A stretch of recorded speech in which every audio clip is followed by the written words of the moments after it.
umaga, ulap sa aking mata.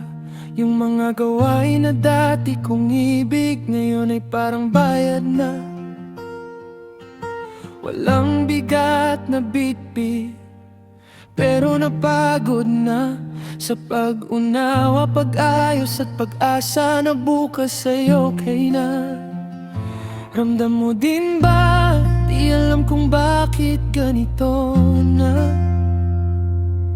Hindi naman malaki ang problema, pero maraming maliit na bigat na minsan kailangang tumigil, huminga ng tahimik na walang sisihin ng sarili mo. Hayaan mong dumadaan na.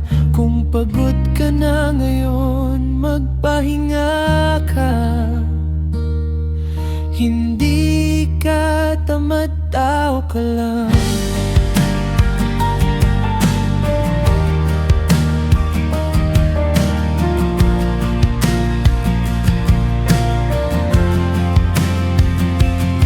Wala nang ganang makipag-usap o mangarap ng bukas. Yung mga pangarap na dati maliwanag, ngayon ay kumupas na. Hindi ko maipaliwanag, walang rason at tiyak na. Parang lahat ng bagay sabay-sabay